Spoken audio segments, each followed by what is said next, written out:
Yeah, I just wanted to hop on really quick, talk a little bit about just the um, just the podcast, and definitely please drop a comment. Let me know where you're watching from again. Let's see if we can get some of the same people on, and let me know if the stream sounds looks good before I keep going. So, awesome. Thanks for jumping back on, Bill. Yeah, so the show's been really just doing fantastically well, and uh, it's taking off. It's doing really well. A lot of new listeners are constantly jumping on, and honestly, the biggest update right now has kind of been it's kind of been TikTok. TikTok's kind of brought in a lot of new people to the YouTube channel, to the Facebook page, to the group, to the podcast, and I've been really excited about how that's come together, what that's looked like, and really how the show has just resonated with a lot of different people, which is awesome. So yeah, it's been great. The show's been doing really well. And as always, I really appreciate all the support of everybody who has taken the time to support the show, share things and keep everything going with that. So that's really cool. As far as the next couple weeks and months of the show, I'll give some context about what's happened with the show. A lot of it is just my personal kind of experiences and things like that, and how it has affected the podcast, and we'll kind of roll from there. But yeah, just some context for me. I was looking at a picture today I posted in the official discussion group, but the podcast has been a up and down journey for me. I think probably for everybody who listens too. It's great getting to talk about trauma and bad experiences and things like that, but it can be a heavy thing as well. And so, for me, it's been a really interesting experience kind of formally unpacking my background within the IFB movement and really getting to sit down, try to identify certain things, try to talk about certain things, get open, transparent, bring on guests who talk about things that I resonate with. And so, for me, when I started the show, my initial thought was I just want people to share their story. Like, I want people to be able to tell their story for the first time.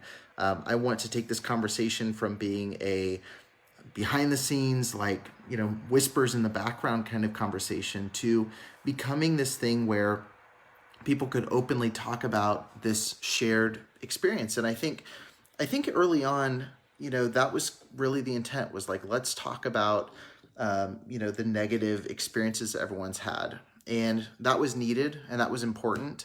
But it very quickly became evident, like, we can't just do this. It can't just be the negative elements, and it can't just be sharing these really difficult experiences.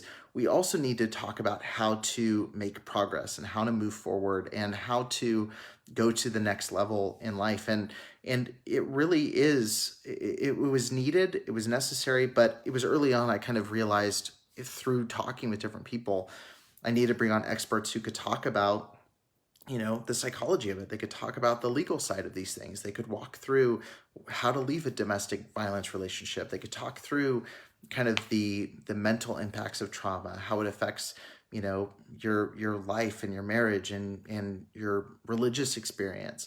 And so I started bringing in different experts and therapists, like Claire Horner, who's a trauma therapist, and all these different folks. And so, just like the show has dealt with all of that ebb and flow, I've also experienced a lot of that ebb and flow doing it. And a lot of you who've been listening for a long time remember back in July, I paused the podcast for about a month just to kind of reset my bearings. And what had happened during that time was I had jumped in, I had been doing I was jumping in, I was doing all these interviews, I was talking with people, I was hearing their stories, and I didn't realize it initially, but a lot of those conversations, the weight really built up.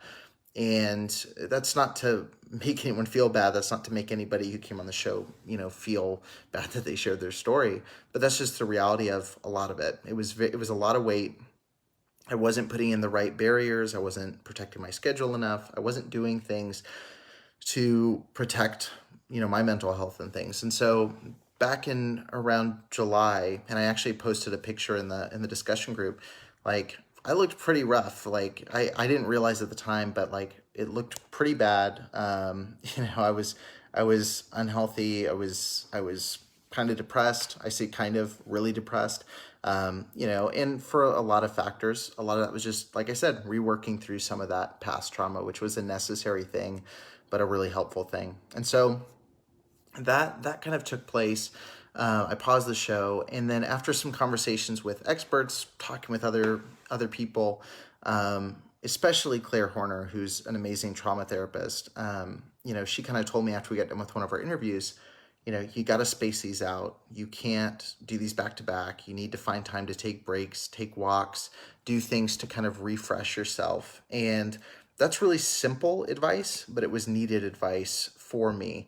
And so it was really good for me to start really spreading out those interviews as opposed to doing several a day, to doing a couple a week, taking walks in between, and really taking time to kind of refocus and refresh. And I've said it before, I won't spend a lot of time just talking me, but it has been incredibly healing. Like I said, it's ebb and flow and peaks and valleys, and I definitely feel like I'm hitting a good peak as of late. I've been in a really good spot, been able to handle a lot of this a lot better. And I know, like Bill, you asked, how do I deal with the weight of the subjects? Like, honestly, there's been a few things. One, I've become very protective of my schedule. So I'm really careful with how I spread these out.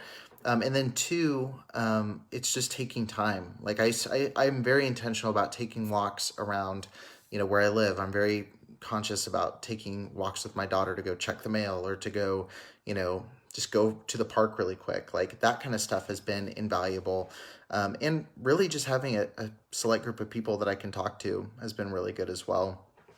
But it is, Jerry, Jerry, you mentioned doing the audio documentaries. Like, you understand this, like when you dive into these stories, it's pretty heavy stuff. And so you have to be intentional about taking time to decompress, because what happened with me when I first started the show is I felt okay, but the weight of all of these stories piled up, and then I had a meltdown. Like it was like a straight up breakdown in the middle of all this. So now I'm at a point I can bring in the story. It's still heavy, but I can spread it out and take time to process it. I think that's where the missing piece was, is I wasn't taking time to really process these stories the right way. All that to say, I'll kind of share one more thing about me. I wanted to just talk about that up and down roller coaster ride that happens when you leave an environment like this. And I kind of kicked around talking about this and was hesitant at first, but I think it's important to share, because I think it's important to be vulnerable and transparent with you guys, since I ask so many guests to be vulnerable and transparent. I actually have felt, like I said, I felt like I'm in a really good place, felt like I was doing really well. And back around Easter, I went and visited my childhood church, which I know instantly when you're watching, you're like, why would you do that? And I've asked myself that question a lot, since I made that decision. And anyway, I went, everything was pretty much the same people were there. It brought back a lot of really heavy memories. Like they just flooded back. And again, it was one of those things where I thought, like, I'm healed enough to do this. I was not. It ripped the scab off, and I felt like a few days ago, I just felt like, man, I don't even want to get out of bed. Like, this hit really hard. And so all that to say, like, it's okay to recognize that you're not ready to do something. It's okay to take a step back. I should never have gone. I wish I hadn't gone. I will never go back. I just don't see the benefit of doing it. But it was a really difficult thing to grapple with. But it was also a great reminder too of how far I've come, because if I had made that decision a year ago, like, it would have knocked me out of commission for a long time. Like, it would have put me down a really bad spiral. And so the fact that I've been able to recognize how much it impacted me, but also carry on with the day-to-day, has been really good progress. But anyway, that's enough about me. I do want to talk a little bit about the podcast, what's going on with the show, and really just extend a formal invitation to anybody who has a story that they haven't shared and want to share. If you've reached out to me and I haven't responded, please send me an email over at preacherboysdoc. That's preacherboysdoc@gmail.com. I definitely want to connect with you, see if you would be a good fit for the show, and if the story is one that would resonate with the audience here. And then the other piece of this I want to say too is there are a lot of really good guests coming up. So I've got a couple really big stories. One story I recorded back in June of last year, finally got the green light to go live next week. So that's going to be really exciting. I have an interview coming up here at the end of the hour with someone who has a pretty powerful story that dates back a couple decades. And then on top of bringing in survivors, because I definitely want to start bringing in more survivors again, I'm also bringing in a lot of different experts. And so I've got two that are coming on the show that are getting scheduled right now. The first one is Peace Amati. She wrote Why Do I Feel Like This? She is a psychology professor, a author. She has a BA of psychology from UCLA and a master's and doctorate in psychology from Azusa Pacific University.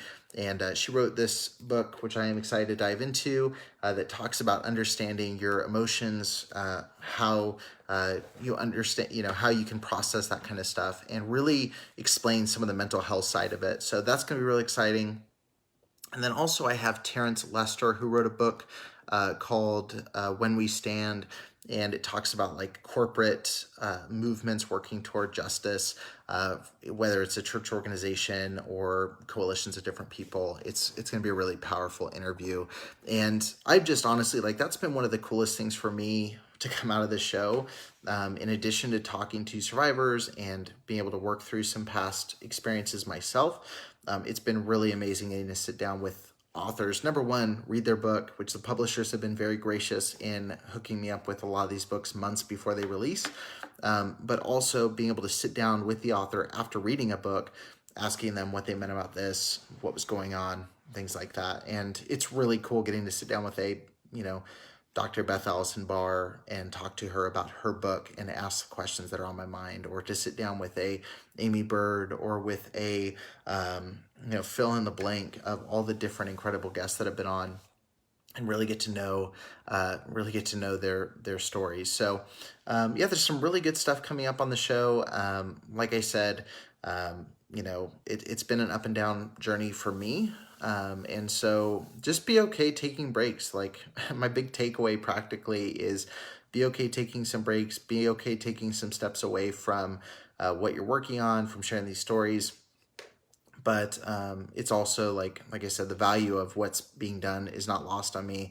The support is not lost on me. And it's been really exciting seeing so many people grasp onto the message of the show.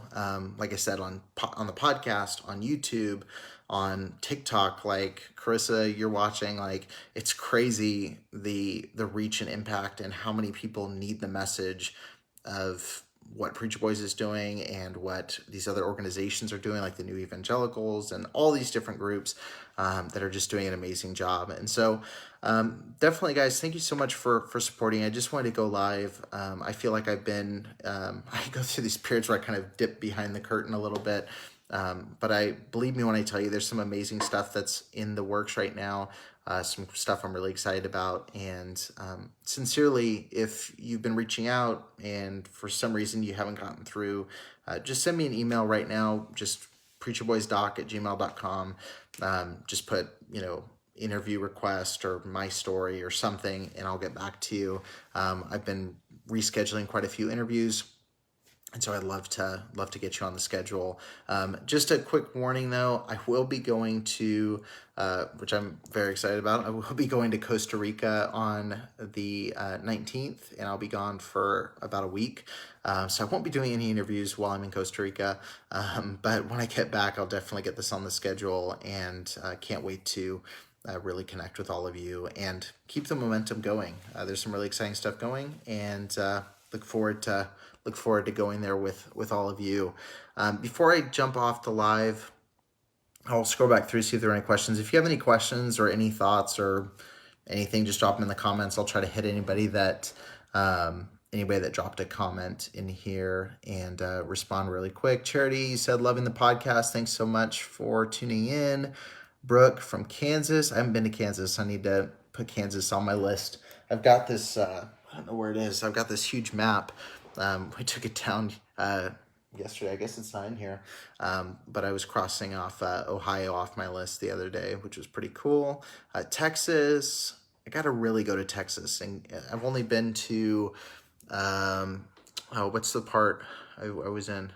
Anyway, I drove through a little sliver of Texas to get to Hobbs, New Mexico, but I haven't done the actual official Texas trip. So, Julie, we'll have to figure that out. You're gonna have to send me some details about where I need to go check it out. Hallie Randall said, as someone who grew up in extreme IFB cultism, I appreciate you guys' podcast. It's helped me reach so many of my still Christian friends. Thanks for what you're doing. Yeah, thanks for tuning in, and really, really do appreciate that. And love that you're listening to the show. That means a lot to me. Jerry, I'm here. Always good to have you here. Watching from Fort Worth. Man, lots of Texas people. Cool. I really need to get out there. Angela said the weight of everyone's stories is difficult to deal with. I really appreciate the opportunity you gave to share my story. I appreciate you sharing your story. It was awesome, and has gotten a lot of really good feedback. There's so much unresolved trauma from people like me who are raised fully saturated in this culture. It's been a difficult journey. No one speaks about it. Yeah, I agree there. There's a lot more trauma than I realized when I started this. Let's see. Yeah, Raina said nightmares going back to childhood church. Yeah, it was heavy. It was really, I don't even know how to explain it. It was weird going to a place that I grew up in for 18 years and feeling like a total outsider. Even though I disagree, and like obviously I've moved away as well, it was a very odd feeling having so much nostalgia and then also so much, I guess, anxiety about it. It was a really weird thing. Jerry said, "Watch my liver." Oh man, don't get me started on my liver. I can't have whiskey after I do a podcast. It's not good. Yeah, no, thanks guys so much for watching. Thanks for obviously the concern. When I do drop off, I always get a message from a few people, and really appreciate it. I'm good. I can honestly say I've been in a really good place. I had about a good 2-week stint. I was a little bit bummed out when I got back from that trip, but other than that, been doing really well. Show's exciting, still making some good waves, and really looking forward to the next few months and years and however long this show goes on. So thanks guys so much for tuning in, and now I'm gonna go back to TikToking all day long because that's like my new favorite thing. So all right guys, I'll talk to you really soon.